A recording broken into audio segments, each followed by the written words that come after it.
Right. ఇక Rajendranagar Kismatpur bridge కింద దారుణ హత్యకు గురైన మహిళ కేసులో పోలీసులు పురోగతి సాధించారు. ముగ్గురు నిందితులను కూడా ఇక రాజేంద్రనగర్ పోలీసులు అరెస్ట్ చేసి రిమాండ్కు తరలించారు. ఈ నెల 16న గుర్తు తెలియని మహిళ శవం కిస్మత్పూర్ బ్రిడ్జ్ కింద లభ్యమైందని, ఆ మహిళ మల్లేపల్లి ప్రాంతానికి చెందినగా గుర్తించామని సిఐ క్రిఫ్టో రెడ్డి తెలియజేశారు.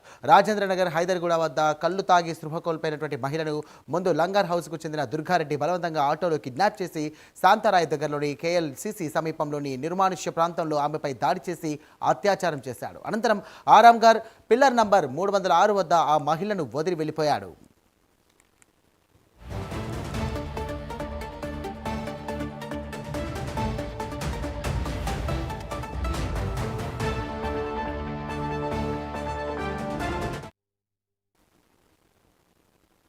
ఆ తర్వాత టౌలీచౌకి చెందినటువంటి దస్తగిరి ఖాన్, మొహమ్మద్ ఇమ్రాన్ తమ ఆటోలో బలవంతంగా ఎక్కించుకొని కిస్మత్పూర్ వంతెన కింద నిర్మానుష్య ప్రాంతానికి తీసుకువెళ్లి ఆమెపై సామూహిక అత్యాచారం చేసి హత్య చేశారు.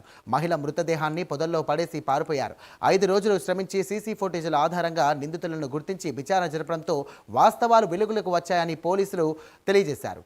ఇక దీనికి సంబంధించిన నిందితుల నుండి 2 ఆటోలు, 4 సెల్ ఫోన్లను స్వాధీనం చేసుకున్నారు పోలీసులు.